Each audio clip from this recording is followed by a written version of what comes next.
ప్రకాశమానం ఆయన కలిగిన వాడు. ప్రియుడ, ఒక సూర్యుని మనం చూడలేము. ఆయన యొక్క సృష్టిలో భాగమైన ఆయన మాట చొప్పున కలిగిన నక్షత్రాలు, దాంట్లో అత్యంత సమీపంగా ఉన్న ఈ యొక్క సూర్యుని మనుషుడు తేరి కొన్ని క్షణాల పాటు చూడలేదు.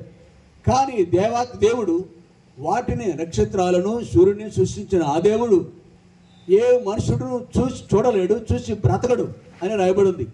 కాబట్టి అట్టి తేజోమయుడైన ప్రభువు, he loved us so much. దేవుడు మనల్ని ఎంతో ప్రేమించాడట. అయితే ప్రేమించి సమస్తం ఇచ్చినాడు. కానీ ఏ ఉద్దేశంతో మనుషుణ్ణి దేవుడు పుట్టించాడు, ఆ ఉద్దేశం ప్రకారము దేవుడు లేక మనుషుడు అలాగున దేవుని కొరకు జీవించుట్లో తప్పిపోయినాడు. గనుక ఆ విషయంలో దేవాతి దేవుడు ఎంతో నొచ్చుకున్నాడు. ఒక రోజున ఆయనకు బాధను ఎలాగున ప్రకృతికి వెల్లడి చేసినాడు అన్నమాట. ఆకాశమా ఆలకించుము, భూమి చెవియెక్కుము, నేను పిల్లలను పెంచి పెద్దవాళ్ళుగా చేసినాను, కానీ వాళ్ళు నా మీద, ఈ మానవ జాతి, విశ్వాసఘాతకులైన మానవ జాతి అంతయు దేవునికి విరోధం అయిపోయినాం. సృష్టికర్త అయిన ఆ దేవుణ్ణి కాకుండా ప్రతి వాడు కూడా వారి యొక్క ఇష్టమైన మార్గాలకు తొలగిపోయినాడనమాట. యెషయా గ్రంథము 53వ అధ్యాయం 6వ వచనం. మనమందరమును గొర్రెల వలె త్రోవ తప్పిపోతుమి. మనమందరమును గొర్రెల వలె త్రోవ తప్పిపోతుంది. ప్రియ సహోదరి, పరిశుద్ధ లేఖనాలు క్రీస్తుకు పూర్వమే, కొన్ని వందల సంవత్సరాలకి పూర్వమే, యేసు ప్రభు రాకపోవడమే ఆయన ఈ సృష్టిని చూస్తున్నాడు. ఆది నుండి మనుషుడిని చూస్తున్నాడు, జ్ఞాపకం చేసుకుంటున్నాడు. ఒక రోజున చూసినప్పుడు యెషయా గ్రంథంలో 1వ అధ్యాయంలో మాటలు చూస్తున్నాము. యెషయా గ్రంథంలోనే 53వ అధ్యాయంలో 6వ వచనంలో, అందరూ గొర్రెల వలె త్రోవ తప్పిపోతేమి. మరొక చోట ఏముందిగా, అందరూ త్రోవ తప్పి ఏకముగా పనికి మాలిన అయిపోయారు. ప్రియుడా, ఈ స్థితిలో తన పిల్లలు దారి తొలగిపోయి జీవిస్తుంటే ఏ తండ్రి అయినా తల్లి అయినా చింతించకుండా ఏడవకుండా ఉంటారా? వాళ్ళ హృదయం బాధించదా? తలను మోదుకోరా? గోడను పెట్టి, రాయిని పెట్టి వాళ్ళ యొక్క చింతను, దుఃఖాన్ని వాళ్ళలోనే కాదు అనేకులు చూస్తారు. వాళ్ళ యొక్క బిడ్డలు, వారి కన్న బిడ్డలు ఒకరు లేక ఇద్దరు లేక ముగ్గురు కంటే వాళ్ళు తల్లిదండ్రులకు అవిధేయులై అక్రమంగా జీవిస్తుంటే, తండ్రిని సంబోధించకుండా తల్లిని నువ్వెవరో నాకు తెలియదు అని అంటుంటే ఏ తల్లిదండ్రులు చింతించరు, ఏడవరు. ప్రియుడా, అలాగునని మనల్ని పుట్టించి పెంచి పెద్ద చేసిన దేవుడు మన గురించి ఎంతగానో ఆయన మీద తిరగబడినప్పుడు, ఏది తన కాముందు నెరుగును, గాడిద తన సొంతగాని యొక్క దొడ్డిని, వాటికైనా బుద్ధి ఉంది కానీ వీరికి బుద్ధి లేదు అంటున్నాడు. ప్రియ సహోదరి, ఈ దుస్థితిలో ఉన్న మనను చూసి ఆయన మనల్ని ఇంకాను ప్రేమిస్తున్నాడు. నువ్వు నాకు చెడబుట్టావు అంటాం మనుషులు. నువ్వు నా ఇంట్లో ఉండటానికి అర్హత లేదంటాము. మనము సహజంగా మన పిల్లల్ని గెంటి వేస్తాం. ఆయాసకరంగా ఉంటే మన పిల్లలు మనకు ఆయాసం కలిగిస్తే చూడలేక, సహించలేక, ఓర్చి విసిగి వాళ్ళని తన్ని పారేస్తాం. కానీ దేవుడు మాత్రం అలా చేయలేదు. నేను నాశనానికి అప్పగించలేదు. నశించు వారిని వెదకి రక్షించడానికి లోకానికి వచ్చినాడు. ఆ ప్రభు ఇలాగున సెలవిస్తున్నాడు, నేనే మార్గమును సత్యమును జీవనై ఉన్నాను. తర్వాత మాట ఏమిటండి అక్కడ ఉన్నది? నా ద్వారానే తప్ప ఎవడును తండ్రి వద్దకు రాడు.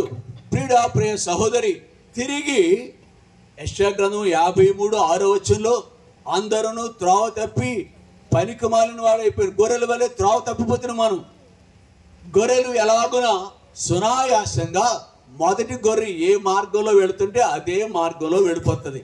మిగిలిన కూడా ఒకవేళ కీడైన మార్గంలో పొరపాటున అది జారి గొర్రె ఆ మార్గంలో జారి గుంటలో పడిపోయింది అనుకోండి, పైకి ఎక్కి రాలేనంత, అక్కడ ఏదో నా ముందు వెళ్ళే పెద్ద గొర్రె, వయసు నా గొర్రె దాంట్లోకి వెళ్ళింది, అక్కడ ఏదో దొరుకుతుంది అనుకుంటే మిగిలిన కూడా అదే స్థలంలోకి దూకేస్తాయి. ఇంకే ఆలోచన అనాలోచితంగా చేస్తాయి. ఇప్పుడు కూడా మనము కూడా అదే చేస్తున్నాం అన్నట్టండి. మనము కూడా అదే చేస్తున్నామండి. మనల్ని చూసినప్పుడు దేవునికి ఎలా కనిపిస్తుంది అంటే, రోమాపత్రిక 3వ అధ్యాయం 3వ వచనంలో, రోమాపత్రిక 3:23 అంతసేపు ఏ భేదమును లేదు, చాలు, ఏ భేదములు లేదు, అందరూ త్రోవ తప్పినారు. ఏ భేదములు లేదు, అందరూ త్రోవ తప్పినారు. తమ భేదం లేదు. పాపం చేసినా సరే, పాపాన్ని బట్టి దేవునికి అవిధేయులైపోయినారు. అందరూ పాపం చేసి దేవుడు అనుగ్రహించే మహిమను ఏ భేదం లేదు. ఆడ మగ భేదం లేదు, పెద్దవాడు చిన్నవాడు భేదం లేదు, లేకపోతే వృద్ధులు మధ్య వయస్కులు అనే భేదం లేదు, ఉన్నవాడు లేనివాడు అని భేదం లేదు, అధికారి పామరుడు అనే భేదం లేదు, ఏ భేదము లేదు. అందరూ పాపం చేసి దేవుడు అనుగ్రహించే మహిమను పొందలేకపోతున్నారు. ప్రియుడ, ఈ స్థితి అందరూ ఆ గొర్రెలు ఎలాగున దారి తొలగిపోయినావో ఇక్కడ కూడా మనం చూస్తున్నమాట. ప్రతి వ్యక్తి కూడా అందరూ అలాగనే ఉన్నాం. పేతురు రాసిన మొదటి పత్రికలో మొదటి అధ్యాయము, పేతురు రాసిన మొదటి పత్రిక మొదటి అధ్యాయం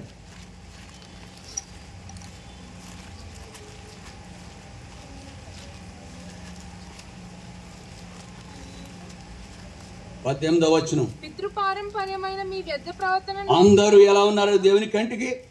ఆకాశమందు ఉన్న ఆయన యొక్క కనుదృష్టి లోకమంతయు సంచరిస్తుంది. ఒక రోజున దారి తప్పిపోయిన గొర్రెల వలె ఉన్నారు. అందరూ దేవుడు అనుగ్రహించి మహిమను పొందక పాపాత్ములైనారు అని చూస్తున్నాము. ఏ భేదమును లేదు, ఏ భేదములకు అందరూ ఎలా తప్పిపోయినారు అక్కడ కూడా రాయబడింది. 3:23 ఇక్కడ రాయబడింది ఏంటంటే, పితృ పారంపర్యమైన మీ వ్యర్థ ప్రవర్తన విడిచిపెట్టినట్లుగా, అనగా పితృ పారంపర్యమైన వ్యర్థమైన వాటిని బట్టి కూడా మనము తప్పుపోయినాం. మూడంతలుగా గొర్రెల వలె తప్పిపోయినాము, పాపాన్ని బట్టి తప్పిపోయినాం, ఏ భేదం లేకుండా. మూడవదిగా పితృ పారంపర్యమైన వ్యర్థ ప్రవర్తనలు. ఎవరు? తెల్లవాళ్ళ, నల్లవాళ్ళ, ఏ భాష మాట్లాడేవాడు, ఏ ప్రాంతానికి చెందినవాడు. ప్రియ సహోదరి, పరిశుద్ధ గ్రంథం ఇలా సెలవిస్తుంది, ఏ భేదము లేదు, ఏ భేదములను లేదు, అందరూ అని రాయబడింది. అందరూ మొత్తానికి, యాజ్ ఏ హోల్, ఎవ్రీబడి. ప్రియుడా, ఈ స్థితిలో ఉన్న మనల్ని దేవుడు జ్ఞాపకం చేసుకుంటున్నాడు. మనం నశించడానికి ఇష్టం లేదు. ఆయన అందుకే లోకానికి వచ్చినారు. తిరిగి నాశన మార్గం నుంచి ఆయన జీవ మార్గంలోకి, నాశన మార్గం నుంచి ఆనంద మార్గంలోకి, నాశన మార్గం నుండి సంతోష మార్గంలోనికి, నాశన మార్గం నుండి సత్య మార్గంలోనికి ఆయన మనలను ప్రవేశపెట్టాలని ఈ లోకానికి thousands and thousands years back ఎప్పుడూ ఆయన వచ్చినారు. మనం ఎక్కడున్నాం? మనుషుని యొక్క ఆయుష్కాలం 70 సంవత్సరములు, అధిక బలం ఉంటే 80 సంవత్సరాలే.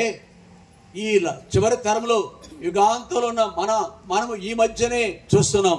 కొన్ని వేల సంవత్సరాలు చూస్తుంటే ఎన్ని తరాలు గతించిపోయినావో, ఎన్ని డికేట్స్ మనం లెక్క పెట్టవచ్చో. ఈ కాలం, ఈ క్రీస్తుకు పూర్వం నుంచి లెక్క పెడుతున్నాం. కొన్ని వేల సంవత్సరాలు అయినాం, 2000 సంవత్సరాలు పైబడి. క్రీస్తుకు పూర్వం కూడా అలాగే ఉన్నాడు. నాహు కాలంలో ఎలాగున్నదో ప్రస్తుత కాలంలో కూడా అలాగనే ఉంది. అందరూ పాపం చేసి దేవుడు అనుగ్రహించి మహిమను పొందలేకపోతున్నారు. అయితే ఈ సమయంలో ఇట్లాంటి అధోగతికి పాలైపోయిన మానవ జాతిని, ఏదో ప్రపంచంలో ఒక భాష మాట్లాడేవారు కాదు, ఒక వర్ణములు తెల్లవాళ్ళు కొరకే కాదు ఆయన వచ్చింది. అందరూ మానవ జాతి అంతయు ఆది అందు ఆదాము హవ్వలను ఆయన పుట్టించాడు. మధ్యధరా సముద్రములు, ఆసియా, ఆ పశ్చిమ ఆసియా ఖండములు, ఆ ప్రాంతంలో నివసించిన ఆ ఆదాము హవ్వలు, ఆ ప్రియులను బట్టి మాత్రమే ప్రపంచంలో మానవ జాతి అంతా విస్తరించింది. మన పితరులను చరిత్రను చూస్తే మానవ జాతికి మూలము ఆదాము హవ్వలు మాత్రమే. ప్రియుడా, మనందరి నిమిత్తము ఆయన పుట్టించి పెంచి పెద్ద చేసిన మనందరి నిమిత్తము ఈ లోకానికి ఆయన వచ్చారనేది జగమెరిగిన సత్యం. మీరు సత్యాన్ని ఎరిగినారా? ఆయన ఎవరో మీకు ఎరుగునా తెలుసా? ఆయన అంటున్నాడు, రాత్రి మరొకసారి జ్ఞాపకం చేస్తున్నాడు, నేనే మార్గము సత్యము జీవము. I am the way to walk in the right way, no other way, no alternative. ఏ విధంగానూ మనుషుడు రక్షణ పొందలేడండి. నేనే మార్గం అంటున్నాడు ఆయన. మార్గమైన ప్రభు ఎంతగా తను తగ్గించుకున్నాడు. మనుష్య రూపంగా వచ్చినాడు ఆయన.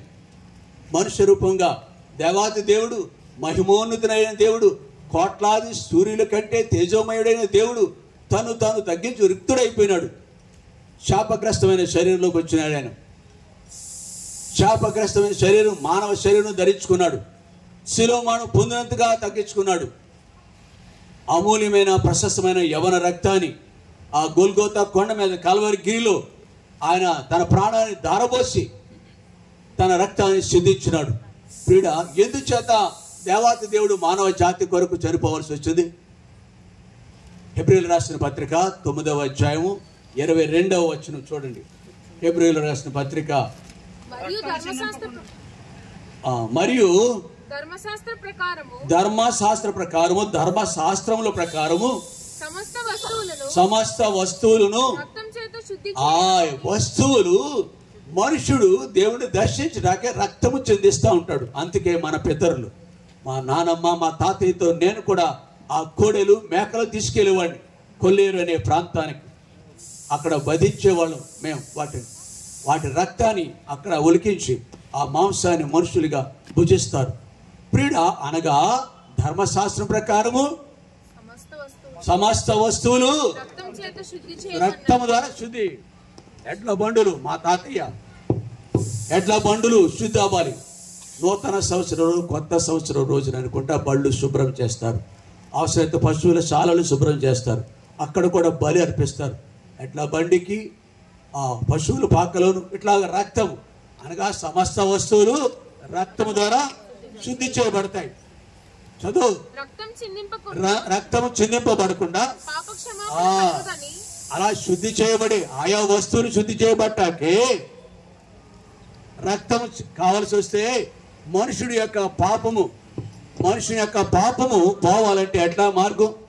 రక్తము చిందించాలి. అందుకే ఆయా సమయాలలో కూడా అప్పుడప్పుడు మనం వింటూ ఉంటాం, నారబాలి అనేది వింటున్నాం. కాబట్టి ప్రియుడా, ఒక మనుషుడు చనిపోవాలి. ఏ మనుషుడు చచ్చిపోతాడు? భూమి పుట్టినప్పటి నుంచి ఏ మనుషుడు కూడా తోటి మనుషుల కొరకు, వాళ్ళ అపరాధముల కొరకు, పాపముల కొరకు చనిపోయిన మనుషుడు లేక దేవుడు ఎవరు కూడా లేడు. కాబట్టి మన దేవుడు ప్రభువైన యేసుక్రీస్తు వారు ఈ లోకానికి వచ్చినారు. ఆయన ఈ లోకానికి వచ్చినారు. మానమగునంతగా తను తగ్గించుకున్నారు. శిలువ మరణానికి అప్పగించుకున్నారు. ఆయన కార్చిన రక్తంతో నిన్ను నన్ను కడగాలని, శుద్ధీకరించాలని ఇష్టపడుతున్నాడు. పేతురు రాసిన మొదటి పత్రిక 1వ అధ్యాయం 19వ వచనం. పేతురు రాసిన మొదటి పత్రిక 1వ అధ్యాయం.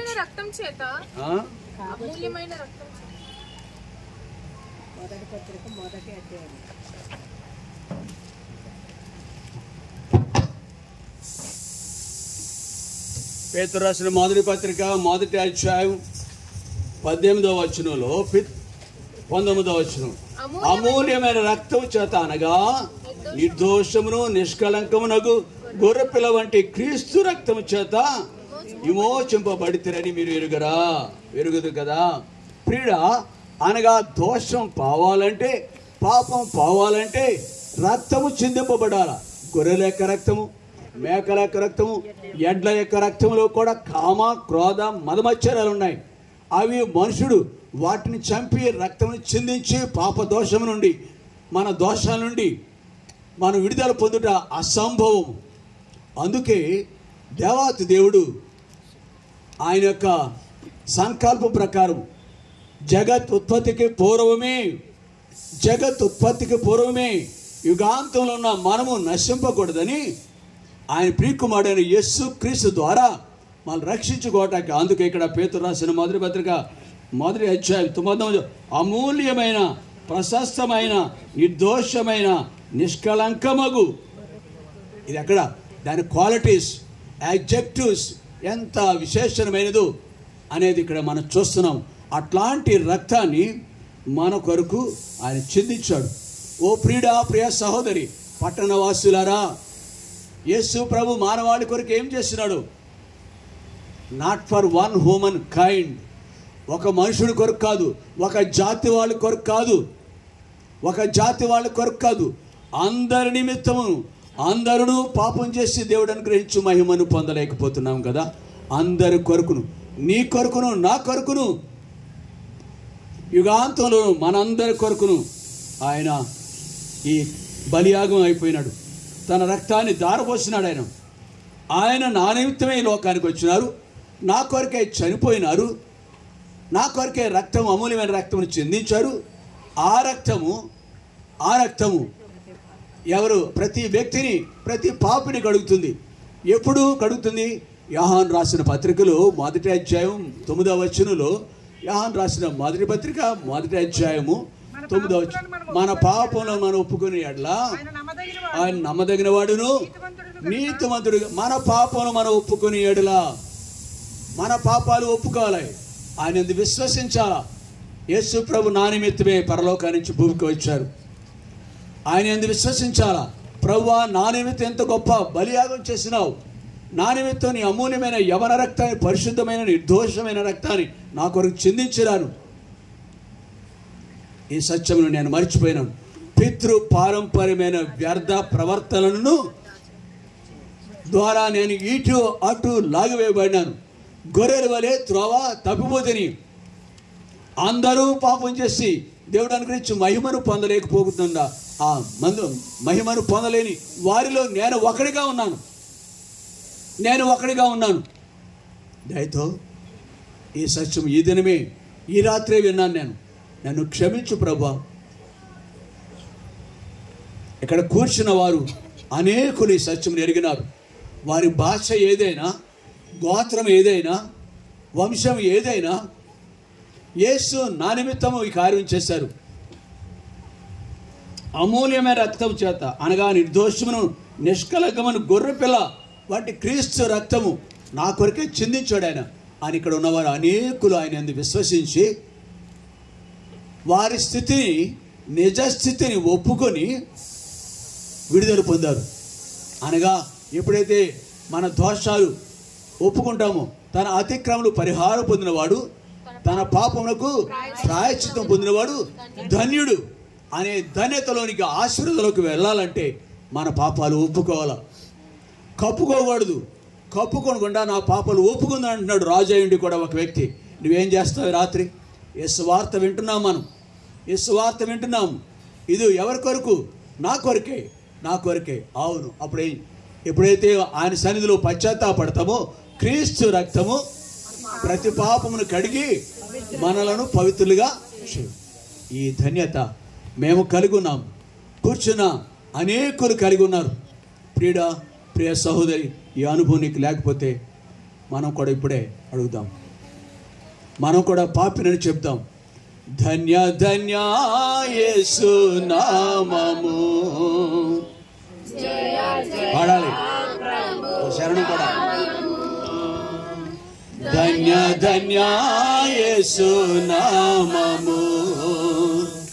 జయ జయ ప్రభు నామము. యేసు నామము ఎంతో ప్రియము. యేసు నామమే ఎంతో ప్రియము. దుఃఖితులకాశ్రయ నామం. దుఃఖితులకాశ్రయ నామం. ధన్య ధన్య యేసు నామము. జయ జయ ప్రభు నామము. ప్రియుడా, నేనే మార్గము, నేనే సత్యము, నేనే జీవము అని చెప్పిన ప్రభు ఆయన మార్గాన్ని నీకు నాకు చూపించాడు. అందుకే 6వ వచనంలో 14:6లో యోహాను సువార్తలో తిరిగి ఎందుకు మార్గం అంటే ప్రియుడా, ఈ లోకంలో ఒక ప్రాంతానికి నుంచి మరొక ప్రాంతానికి వెళ్ళాలంటే ఒక మార్గం కావాలి. ఇక్కడ నుండి విజయవాడ వెళ్ళటానికి ఒక మార్గం కావాలి. ఇక్కడ నుండి హైదరాబాద్ వెళ్ళటానికి మార్గం, చెన్నైకి పోవటానికి మార్గం కావాలి. మంచిది. ఒక స్థలంలో నీ పిల్లలు, మన పిల్లలు అమెరికాలో ఉంటే ఒక మార్గం ఉంది. అయితే మన తండ్రి అయిన దేవుడు, మన దేశం పరలోక రాజ్యం, మన తండ్రి అయిన దేవుడు, పాపుల రక్షకుడు యేసుక్రీస్తు నివసించే స్థలం పరలోక రాజ్యం. తిరిగి రక్షింపబడిన మనలను ఆయనతో యుగగాలు ఉండినట్లు ఆయన దగ్గరికి తీసుకెళ్లాలని ఉద్దేశం. కనుకనే అక్కడికి రావాలంటే మరి ఏ నామమున మీకు రక్షణ కలుగదు, యేసు నామమునే రక్షణ ఉన్నది. ఎలాగునా ఆయన ఒక మార్గాన్ని చూపించాడు. ఈ మార్గంలో మనం తండ్రిని చూడవచ్చు, తండ్రి దగ్గరికి వెళ్ళవచ్చు. మనిషి యొక్క జీవితకాలం భూమి మీద నీడంత ఆశ్చర్యం, నీటి బుడగ లాంటిది. కొంతసేపు కనబడి అంతలోనే మాయమైపోయి నీటి ఆవిరి లాంటిది నీ బ్రతుకు. ఏమనుకుంటున్నావు? ఎంతమంది గనులు మన రాష్ట్రాన్ని పాలించిన వాళ్ళు ఉన్నారు, దేశాన్ని పాలించిన వాళ్ళు ఉన్నారు. ఇందిరా గాంధీ దేశాన్ని పాలించేది. తన అధికారంలో ఉండగానే ఎలా బలైపోయిందో, జీవితాన్ని సాధించిందో. ఒక మహనీయుడు మన రాష్ట్రాన్ని పాలించేవాడు. ఆయన పేరు ఒకవేళ నీకు ఇష్టం లేదేమో, కానీ ఈ సందర్భం మాత్రం ఆ వైఎస్ రాజశేఖర్ రెడ్డి అనే ఆయన మన రాష్ట్రాన్ని పాలించేవాడు. ఒక దఫా ముఖ్యమంత్రి అయినాడు, మరొక దఫా కూడా ముఖ్యమంత్రి అయినాడు. ఆయన ప్రజలను చూడటానికి ఆయా మీటింగుల కొరకు ఆ హైదరాబాద్ నుంచి వేరే స్థలానికి వెళుతున్నాడు. తిరిగి తన పిల్లలను తను చూసుకోలేదు, తన ఇంటికి రాలేదు. ఆయన ఎవరో తెలుసా? చాలా ఘనుడు, అధికారం కలిగిన వాడు. తనతో మంది మార్బలం ఉన్నది. పిల్లలతో ఆడుతుంది ఇద్దరు. ఇందాక నేను చూస్తున్నాను, నాకు తెలుసు కదా, పిల్లలతో ఏమాత్రం ఆడద్దు. నువ్వు కూడా be careful. Presence of God, దేవుని సన్నిధిలో జాగ్రత్తగా ఉండాలి. నువ్వు ఒకదానివే కాదు, నిద్రే కాదు, స్పాయిలింగ్. నేను కూడా నష్టపోతున్నాను అంటే అందరూ నష్టపోతారు.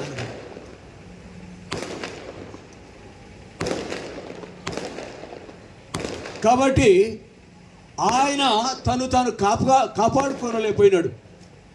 తన యొక్క బలము కానీ, ఆస్తి కానీ, అంతస్తు కానీ, అధికారము కానీ, నీవెవడు వ్యాపారివాడు ప్రియుడా. అయితే ఒకటి, దేవుని పిల్లలకు గొప్ప ఆధిక్యత ఇస్తున్నాడు. యేసు ప్రభు నమ్మిన వాడికి ఒక ఆధిక్యత ఉన్నది. అదేమిటంటే ఆయన నమ్మిన వారు నశింపక నిత్య జీవానికి వారసులు. యేసు ప్రభుని నోటితో ఒప్పుకొని హృదయం మంది విశ్వసించిన ఎడల నీవు రక్షింపబడతావు. యుగయుగాలు ఆయన ఉన్న స్థలంలో మనమును ఉంటాం. ఇది ధన్యత అండి. అందుకే నేను మార్గాన్ని చూపిస్తున్నానయ్యా. ఒక ప్రాంతానికి నుంచి ఇంకో ప్రాంతానికి వెళ్తే మార్గం కావాలి. అయితే ఇక్కడ నుండి పరలోకానికి ఒక మార్గం ఉంది. అందుకే ఇక్కడ ఈ వచనంలో 14:6లో నా ద్వారానే తప్ప ఎవడును నా రాజ్యానికి రాడు. నా ద్వారానే, ఈ మార్గం ద్వారానే. ఏ మార్గమున కూడా ఆ పరమందు, ఆ స్వర్గలోకానికి ఎవరును వెళ్ళలేరు. ఆ స్వర్గలోకానికి ప్రియ సహోదరి, దేవుని యొక్క రాజ్యానికి హక్కుదారులు కాలేము. ఒకవేళ 2024వ సంవత్సరము మార్చి నెల 13వ రోజు, ఒకవేళ 14వ రోజును కూడా చూడలేని వాళ్ళు అనేకులు ఉంటారు. ఈ రాత్రి రేపటికి జనన మరణాలు సంఖ్యలు ఎక్కువ పెడతారు. పుట్టిన వాళ్ళు ఉంటారు, రేపు జనన మరణాల సంఖ్య మారుతూ ఉంటుంది. ప్రతిరోజు కూడా జన్మించిన వాళ్ళ సంఖ్య మారుతుంది, మరణించిన వాళ్ళ యొక్క సంఖ్య కూడా ఆ మున్సిపాలిటీ వాళ్ళు లెక్క పెట్టుకుంటూ ఉంటారు. జన్మించిన వాళ్ళు ఎంతమంది, చచ్చిన వాళ్ళు ఆ లిస్టులో, బ్రతికున్న వాళ్ళు ఈ లిస్టులో నా పేరు ఉండకపోవచ్చు. అయితే నాకు ఒక గొప్ప కృప దేవుడిచ్చాడు. ఆయన నమ్ముకున్నాను. నేను దినాన నా జీవితాన్ని ముగిస్తాయి. రేపటి దినాన నేను ఆ యొక్క నూతన దినాన్ని చూడకపోతే యుగయుగాలు నేను ఈ శాపగ్రస్తమైన భూమి మీద నేను ఉండట్లేదు. యుగయుగాలు అక్కడ ఉంటాను. నేను ఒక్కడేనా? మనమందరము. అప్పుడు ఎంత గొప్ప ధన్యత. అందుకే పాట పాడాం మనం. ఎంత గొప్ప ధన్యత ప్రియ సహోదరి. ఈ ధన్యత మనకు ఇవ్వాలని ఈ కుటుంబం ఈ స్థలానికి మమ్మల్ని ఆహ్వానించింది. మనకి ఇవ్వాలని చుట్టూ ఉన్నారు కూడా ఈ కృపకు అర్హులు కావాలని ఈ కుటుంబం మమ్మల్ని ఇక్కడికి ఆహ్వానించింది. మరొకసారి ఈ యొక్క ఆయన మార్గం అనే సత్యాన్ని రెండవ మాట చూద్దాం.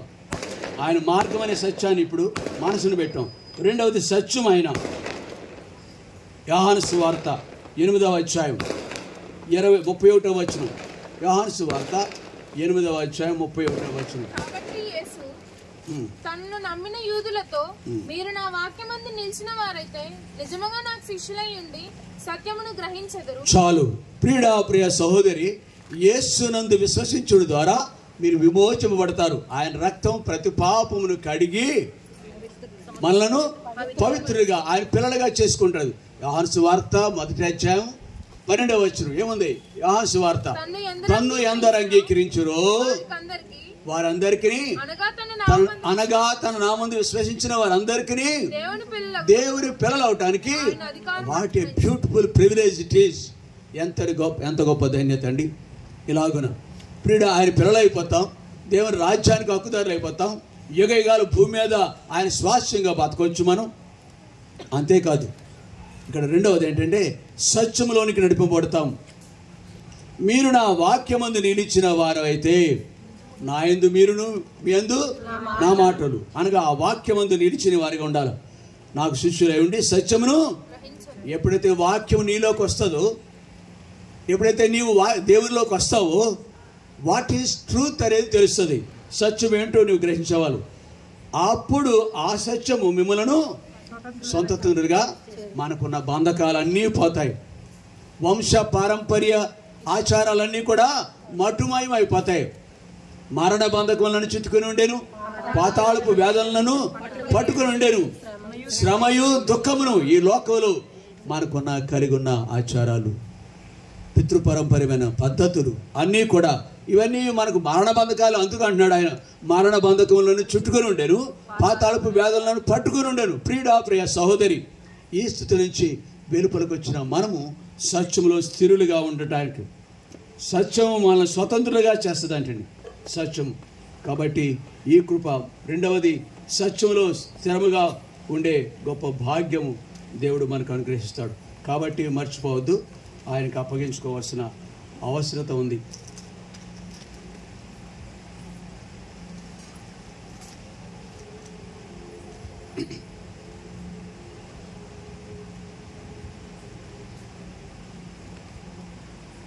యోహాను సువార్త 8:37 చూసాం, 32 చూసాం. మనం సత్యమును గ్రహించిన వారిగా, సత్యములో మనం నిలిచే వ్యక్తులుగా, ఆయన కృపను అనుభవించే వ్యక్తులుగా ఉంటాం. అంతేకాదు, ఎఫెసీయులకు రాసిన పత్రిక 6వ అధ్యాయం 14వ వచనం. ఎఫెసీయులకు రాసిన పత్రిక 6వ అధ్యాయం 14. ఎలాగనగా మీ నడుమునకు సత్యమును దట్టిని కట్టుకొని నీతి అయిన మైమరును తొడుక్కొని. చాలు. మీ నడుములకు సత్యమనే దట్టి. ఒకప్పుడు ఆయా పద్ధతుల ద్వారా దేవుని కొరకు నిలబడలేని దుస్థితిలో ఉన్నాం, నడుము వంగిపోయిన వారికి ఉన్నాం. దేవుడు ఎవరో తెలిసినప్పటికీ ఆయా పరిస్థితులు మన ఇటు అటు లాగివేసేవిగా ఉన్నవి. కానీ ఎప్పుడైతే సత్యము నీవు కలిగి ఉంటావో, సత్యములో నీవు నిలిచుంటావో, తిన్నగా నిలబడగలవు. తిన్నగా ప్రభుకు నేనున్నాను ప్రభు అంటావు. నేనున్నాను ప్రభు అంటే సత్యము నడికట్టుగా ఉండాలి. సాధారణంగా మనం బలహీనంగా ఉండకున్నట్లు ఈ నడుమునకు బెల్ట్ పెట్టుకుంటూ ఉంటాం. పరుగు పందులు ఉన్న వాళ్ళు కూడా బెల్ట్ ఉంటుంది, ఆ యుద్ధంలో చేసే వాళ్ళకు కూడా బెల్ట్ ఉంటుంది. బలహీనమైన స్త్రీలు సహితము నడుమునకు కట్టుకునే ఒక పద్ధతి ఉంది. ప్రియుడ, మనం దేవుని కొరకు నిలబడాలంటే ఆయనేనా దేవుడని లోకంలో ధైర్యంగా చెప్పి ఆయన కొరకు నడవాలంటే ఏం కావాలి? సత్యమనే దట్టిని కలిగి ఉండాలి. సత్యమైన దట్టి నడుముకు కట్టుకోవాలా. అప్పుడు దేవుని కొరకు నిలబడగలం, దేవుని కొరకు నిలబడగలం. అంతేకాదు, ఫిలిప్పీయులకు రాసిన పత్రిక 4వ అధ్యాయం, ఫిలిప్పీయులకు రాసిన పత్రిక 4వ అధ్యాయం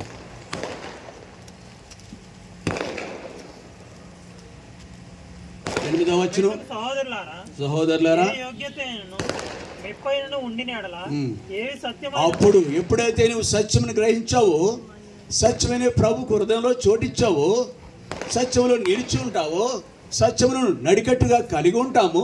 ఆయన కొరకు I am for the lord and God, I am for the Christ. నేను ప్రభు కొరకు ఉన్నాను. ఇక్కడ నేను ఈ ప్రాంతంలో, ఈ ఇంటిలో యేసయ్య నా దేవుడు అని ధైర్యంగా చెప్పగలను. సత్యము నీలో ఉంటే, సత్యమందు నువ్వు నిలిచి ఉంటే ప్రతి ఒక్క స్వతంత్రులు అయిపోతావు. కానీ అన్నిటిని విడుదల పొందవచ్చు. అప్పుడు మనం ఏం చేస్తాం? ఏవి సత్యమును గ్రహించిన తర్వాత ఏ యోగ్యత అయినను మెప్పైనను ఉండిన ఎడలా, ఏవి సత్యమైనవో, ఏవి మాన్యమైనవో, ఏవి న్యాయమైనవో, ఏవి పవిత్రమైనవో, ఏవి రమ్యమైనవో, ఏవి ఖ్యాతి గలవో వాటి మీద మనసు పెడతాం. ఈ అనుభవాలన్నీ కూడా యేసు ప్రభుని ఎరగకుండా ఏ మనుషుడు కలిగి ఉండడు. ఏవి సత్యమైనవో తెలుస్తాయి నీకు. ఇది సత్యమైన మార్గం. ఈయనలోనే పరలోక రాజ్యానికి చేరగలం. ఈ మార్గంలోనే ఆనందం ఉంది అని తెలుస్తుంది. అది సత్యం చేసే మొదటి పని. మాన్యమైనవి, మాన్యమైనవి అంటే ఏంటి? మాన్యమైనవి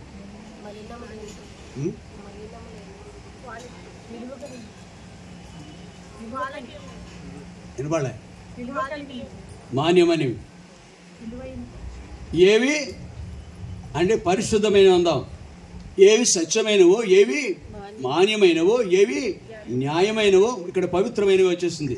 న్యాయమైనవో, పవిత్రమైనవో, ఏవి రమ్యమైనవో, ఏవి ఇంకా ఈ ఆరంతల శ్రేష్టమైన మార్గము దేవుడు నీకు కనుపరుస్తాడు. అంతవరకు ప్రభు కొరకు నువ్వు నిలబడలేవు. సత్యమైన నడికట్టును. అందుకే అన్నాడుగా, నేనే మార్గము, నేనే సత్యమును. రెండవ అనుభవం వచ్చింది మనకి. విడుదల పొందాము, మార్గంలోకి వచ్చాము. ఆయన చేసిన కార్యం ద్వారా విడుదల పొంది ఆయన మార్గాలు నడుచుకునే భాగ్యం వచ్చింది. ఆయన కొరకు ధైర్యంగా నిలబడే ఆధిక్యత వస్తుంది. సత్యమైన నడికట్టును మనం కట్టుకునే ద్వారా ఆయన కొరకు నడవగలం. ఈ ప్రక్కన 1000 మంది పడినను, ఈ ప్రక్కన 10,000 మంది. నేను ప్రభు కొరకే నిజమా? క్రీస్తు ప్రేమ నుండి ఏదైనా నన్ను ఎడబాపునా. చదువు తర్వాత 35వ వచనం. క్రీస్తు నుండి ఇవి ఆ మనుషుడికి తెలుసు, ఈ విషయాలన్నీ తెలుసు. క్రీస్తు ప్రేమ నుండి అంటే ఈ మార్గము నుండి, ఈ సత్యమును ఎరిగిన తర్వాత క్రీస్తు ప్రేమ నుండి ఏదైనా నన్ను ఎడబాపునా. శ్రమ అయినను, బాధ అయినను, హింస అయినను, కరువైనను, వస్త్రహీనత అయినను, ఉపద్రవమైనను, ఖడ్గమైనను. ఎందుచేత సత్యములో నీవు నిలుచున్నావు. సత్యమైన నడికట్టు కలిగి ఉండి ఆయన కొరకు నిలబడ్డావు. ఆ సత్యము, ఏవి సత్యమో నీకు తెలిసింది. ఇప్పటికి ఏవి మాన్యమైనవో, ఏవి న్యాయమైనవో, ఏవి పవిత్రమైనవో, ఏవి రమ్యమైనవో, ఏవి ఈ ఆరంతల గ్రహింపు ఒక మనుషుడు ఎప్పుడు వస్తుందండి? సత్యమును సత్యము స్వతంత్రుడే చేస్తుంది. మనల్ని సత్యములో నిలిచున్న తర్వాత వస్తుంది. ఆయన మార్గంలో ఉన్నాము, సత్యమును కూడా హృదయంలో భద్రపరుచుకున్నాం, సత్యం కొరకు జీవిస్తున్నాం. కాబట్టి రెండవది ఆయన మార్గంలో ఈ యొక్క అనుభవం కూడా, మార్గంలో జీవిస్తున్న మనకు సత్యము యొక్క అనుభవంలో కూడా ఉండే జీవించే ఆయన కొరకు సాక్ష్యం ఇచ్చే అనుభూతి మనం కలిగి ఉంటాం. కాబట్టి ప్రియ సహోదరి, రెండంతల ఆశీర్వాదాలు ఇంతవరకు చూసాం. చివరిగా మూడవదిగా నేనే జీవం, నేనే మార్గము, నేనే సత్యము.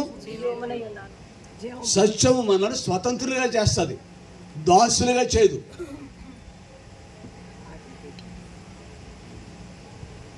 డబ్బుకో, క్షణికమైన పాపాలకో, కులానికో, మతానికో వాటికి మనం దాసులుగా. అందుకే అంటాడు, ఆయన నుంచి ఏదైనా నన్ను స్టూడ్ ఫర్.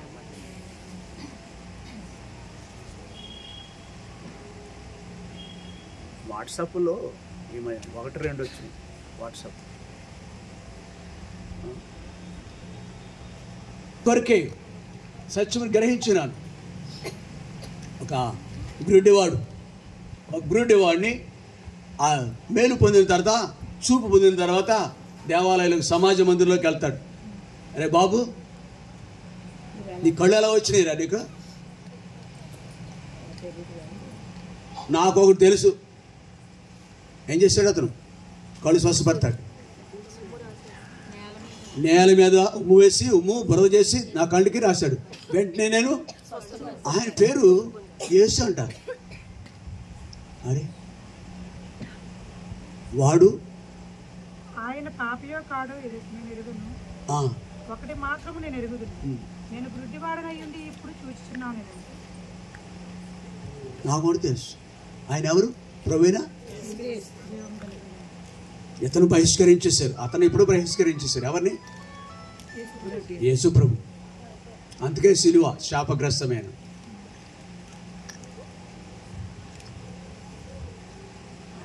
మనకి పాటలు ఉన్నాయి కదా.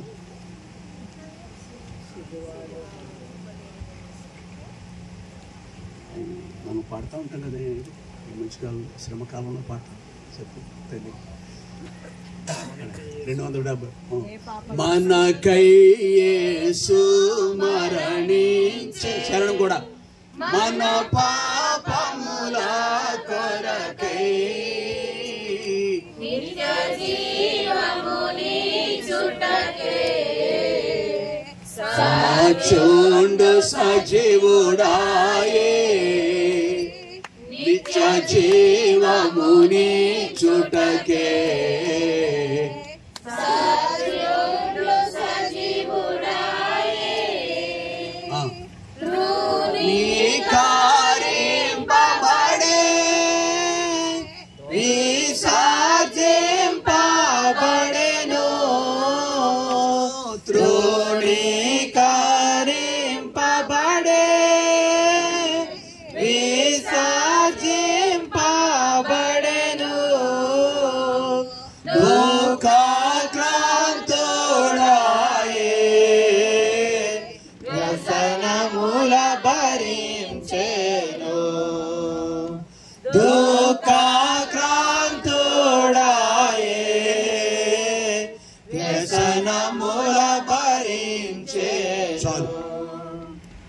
ఆయన ఏం చేశాడో ఎరుగుతుంది. చూస్తున్నావు, విన్నావు, అనుభవిస్తున్నావు. సో ఇప్పుడు మనం సత్యం కొరకు ఏం చేస్తాం? ఆ వ్యక్తి అదే చేశాడు. నాకు ఒకటి తెలుసయ్యా, ఆయన కళ్ళు, ఆయన నా కళ్ళు బాగు చేశాడు, నా కళ్ళు ఇచ్చాడయ్యా. ఆయన ప్రభువైన యేసుక్రీస్తు వారు వెలివేయబడినాడు, దూషింపబడ్డారు. వాళ్ళ తల్లిదండ్రులు ఏం బాబా ఆ విషయం నాకు మాకు తెలియదు, ఆడే వయసు వచ్చినాడు, ఆడే మీరు అడగండి. వీళ్ళకి జీవించడా చూసుకున్నారు. ఎరిగిన వాడు మాత్రం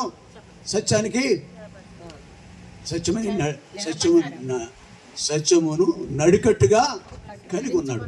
ఈ stood for the lord, stood for the truth. ప్రియ సహోదరి, యేసు ప్రభు ఎరిగిన తర్వాత మనం దేవుని కొరకు నిలబడే వ్యక్తులుగా ఉంటాం. మూడవదిగా ఆయన మనకు జీవమై ఉన్నాడు, ఆయన మనకు మార్గమై ఉన్నాడు. రెండవది సత్యమును గ్రహించే అనుభవం తీసుకొచ్చినాడు, సత్యం కొరకు నిలిచి ఉండే వ్యక్తులుగా చేస్తున్నాడు. అలాగే మార్గమును ఎరిగిన వాళ్ళు అనేకులు కోకోలలుగా ఆయన కొరకు ఈ లోకంలో సత్యం కొరకు నిలబడిన వారిగా మనం చూస్తున్నాం. జీవము అనేది యోహాను పత్రిక, యోహాను సువార్త 6వ అధ్యాయం, యోహాను సువార్త 6వ అధ్యాయం 53వ వచనం. కావున యేసు ఎట్లనెను, మీరు మనుష్య కుమారుని శరీరం తిని ఆయన రక్తము త్రాగితేనే గాని మీలో మీరు జీవము గలవారు. ఎప్పుడు మనం జీవించి వారు అవుతాం? ఆయన శరీరమును తిని ఆయన ఆ రక్తమును త్రాగా. మనం ఎవరు? అపరాధముల చేత పాపముల చేత చచ్చిన వాళ్ళు. ఎఫెసీ 2:1 ప్రకారం చచ్చిన వాళ్ళు మనం. అయితే ఆయన బ్రతికించాలని, అందుకే అన్నాడుగా నేనే మార్గము సత్యము.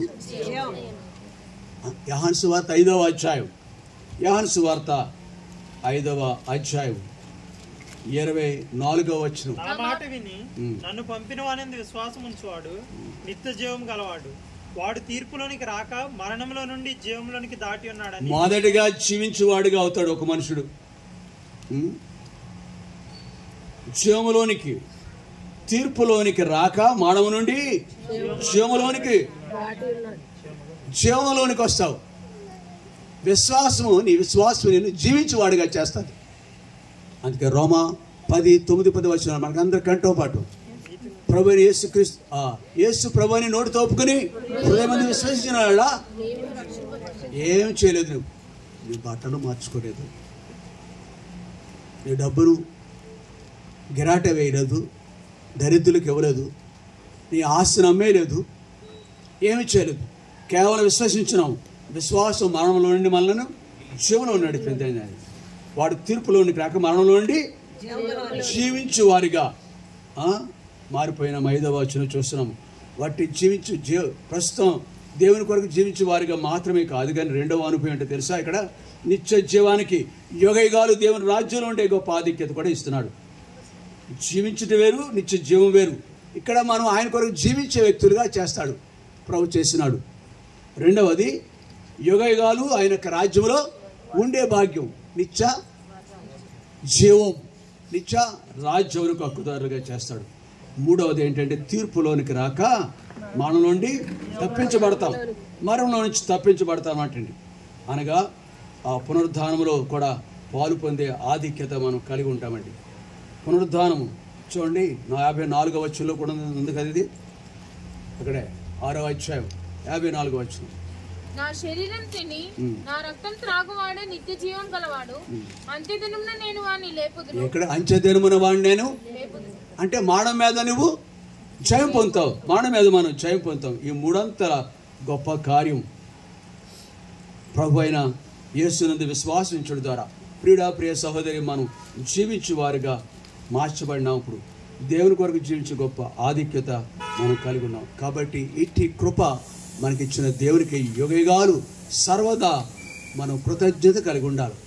అందుకే ప్రభు అయిన యేసుక్రీస్తు ఈ లోకానికి వచ్చుడు ద్వారా మానవ జాతి ఈ అనుభవాలు గుండా ఆయన మార్గంలోకి రావాలని, 2వది ఆయన సత్యమును గ్రహించే వ్యక్తులుగా ఉండాలని, ఆయన కొరకు నిలిచి ఉండే వ్యక్తులుగా ఉండాలని, 3వది మనము లోకంలో ఆయన కొరకు జీవించాలి. అంతేకాదు యుగయాలు ప్రభు యొక్క రాజ్యంలో నిత్య జీవానికి హక్కుదారులుగా అర్హులుగా కావాలి. అందుకే నేనే మార్గమును సత్యమును 3 అనిపించిన దేవునికి మనం అప్పగించుకుందాం, ప్రార్థన చేసుకుందాం.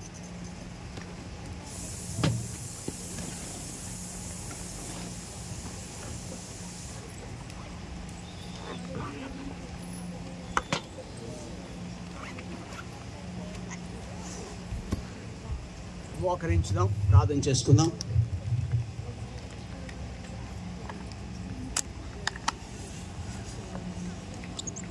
కళ్ళు మూసుకోవాలి, పిల్లలందరూ కళ్ళు మూసుకోవాలి.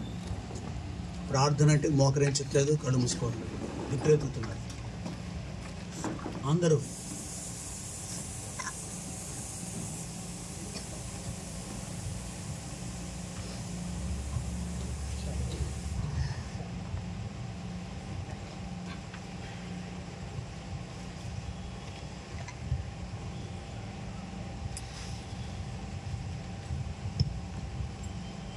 పాపుల కొరకై రక్తము కాచి సిలువలో మరణించే, పాపుల కొరకై రక్తము కాచి సిలువలో మరణించే, మరణము జయించి సమాధిని గెలచి విజయుండాయె యేసే, మరణము జయించి సమాధిని గెలచి విజయుండాయె యేసే.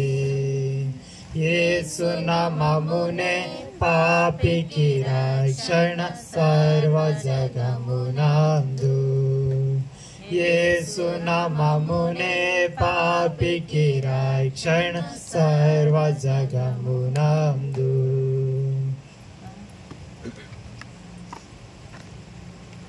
సహోదరుడు ఇర్మియా ప్రార్థన చేస్తాం.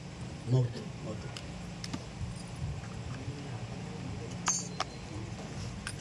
కార్డ్లెస్ ఇటానా బెటర్ అందా ఏంటి?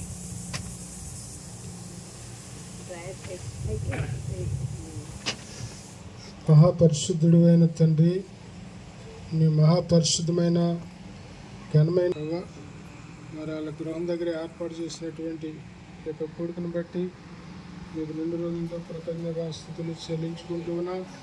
దేవా, ఇదిగోనైనా ఇంతవరకు మీ సహాయం నిలబెట్టుకుని యోహాను సువార్త 14వ అధ్యాయం 6వ వచనం ప్రకారంగా ప్రభా నాతోని మీరు మాట్లాడుతూ వచ్చారు. ప్రభా, ఈ శబ్దయంత్రం ద్వారా ప్రభా బయటికి నీ యొక్క మాటలు వెళ్ళాలని నమ్ముతున్నాం. దేవా, ఎవరైతే ఈ మాటలు విన్నారో దేవా నేను ఆ వాక్యాన్ని వారు విని నేను గ్రహించి విశ్వాసించి మళ్ళీ ప్రభా రక్షణ పొందుతూ ఉపశీలించమని ప్రభా ప్రార్థన చేస్తున్నా. దేవానికి వందనాలు, స్తోత్రాలు.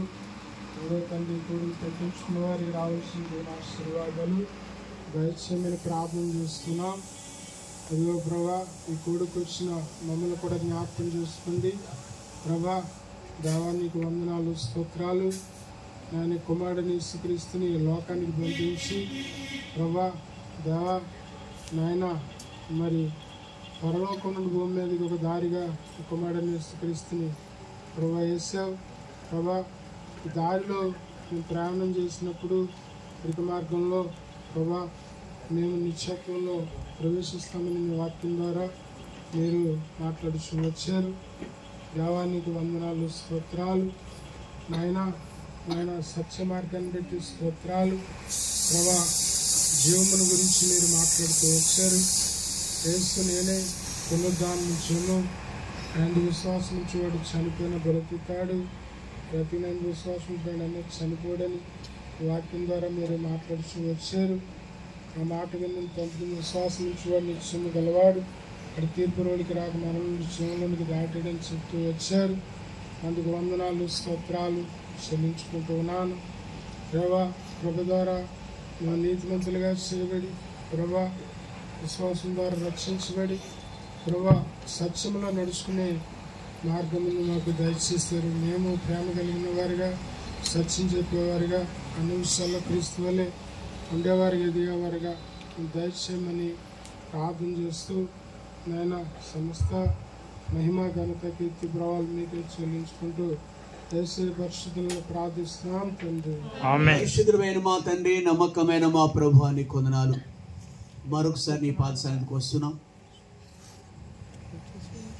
ఈ పట్టణంలో దేవా ఫిలిప్ అనే ప్రాంతంలో లూదియాను నువ్వు సాక్షిగా నిలవబెట్టిన రీతిగా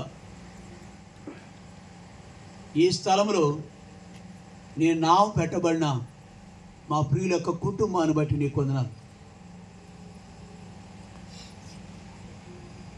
దేవా. ఒకనాడు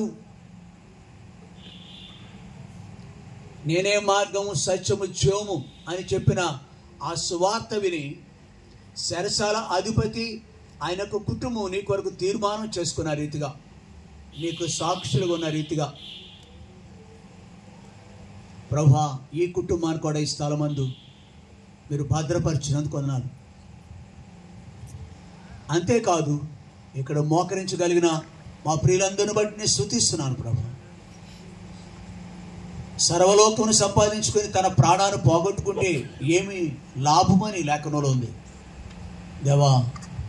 ధనధాన్యాలు, వెండి బంగారాలు, వజ్రాలు, వైడూర్యాలు మేము కలిగి ఉన్నా కానీ యేసుక్రీస్తును అనగా నేనే మార్గము, సత్యము, జీవము, ఈ 300 ధన్యతలు, ఆశీర్వాదాలు ఇచ్చే ప్రభుకు దూరంగా ఉండి లోకం అంతా సంపాదించుకున్న అది నిరర్ధకమని నీ లేఖనాల ద్వారా మాకు జ్ఞాపకం చేసినందుకు నీ మార్గంలో పాపం నుండి విడుదల, నీకు అత్యంత సమీపంగా వస్తున్నాం. సత్యమందు నిలిచి ఉండే ధన్యత, అంతేకాదు భూమి మీద నీ కొరకు జీవిస్తూ యోగిగాలు నిత్య జీవానికి అర్హులుగా, నిత్య రాజ్యానికి అర్హులుగా మమ్మల్ని మీరు సిద్ధపరుస్తున్నందుకు కూడా వాళ్ళు ఆచరించుకుంటున్నాను. ఇక్కడ నీ నామ పేరిట చేరున్న మా ప్రియులందరికీ ధన్యత ఇచ్చారు. అవును, ఈ కుటుంబాల ద్వారా మరికొందరు మేలు పొందాలని ఉద్దేశంతో ప్రభు ఈ స్థలానికి ఆయా కుటుంబాలు ఎంతో ప్రయాసతో వచ్చారు. వారిని బట్టి నేను స్తుతిస్తున్నాను. వారికి రావాల్సిన ప్రతిఫలం మీరు సిద్ధపరిచినారు. బహుమానం ఉంది, జీతం కూడా ఉంది. దేవ ఒక్కొక్కరిని దీవించండి. దూరం నుండి మా ప్రియుడు సహోదరుడు ఇర్మియా ఆయన కుటుంబం కూడా రాగలిగినారు. అందుని బట్టి స్తుతిస్తున్నాను. అలాగే స్థానికంగా కుటుంబాలు పేరు పేరు చెప్పిన జ్ఞాపకం చేసుకుంటున్నాను. చిన్నలు పెద్దలు కూడా ఎక్కివించారు. నీ పట్ల ఉన్న ఆసక్తిని బట్టి, అవును నీ ఇంటిని గురించిన ఆసక్తి నన్ను భక్షించుచున్నది అనే లేఖనం ప్రకారం మా ప్రియులకు ఇచ్చిన మంచి మనస్సును బట్టి నీకు వందనాలు. ఒక్కొక్కరిని దీవించండి. క్రైస్తవ లోకము శ్రమకాలమని చెబుతూ ఏంటంట ప్రభు ఒకవేళ వీటిని ఆయన జ్ఞాపకం చేసుకుంటారేమో. నిజానికి మాకు శ్రమలన్నీ పోయినాయి. నిత్య నాశనాన్ని తప్పించారు, నిత్యాగ్ని గుండాన్ని తప్పించారు.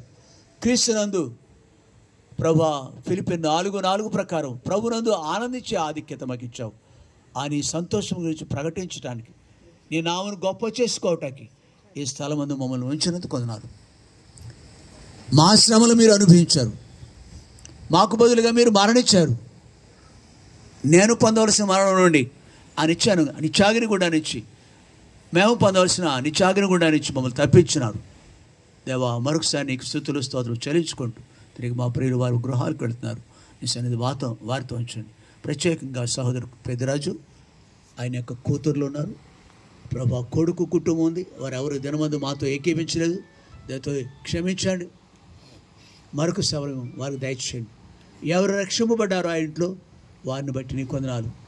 ఎవరు ప్రభా వాతవేయమైన మనసాక్షి కలిగి ఉన్నారు, దేవ దృశ్యమైన వాటిని ఆధారం చేసుకుని అదృశ్యమైన దేవునికి ఎవరు దూరస్తులుగా ఉన్నారు ఈ కుటుంబంలో, దయతో రాబో కీడు నుంచి వారు తప్పించండి. ఎంత గొప్ప రక్షణను నీవు నిర్లక్ష్యం చేసిన వాళ్ళని నువ్వు ఎలాగున తప్పించుకుందు నిత్య నాశనాన్ని అనే లేఖనం మమ్మల్ని ప్రశ్నిస్తుంది.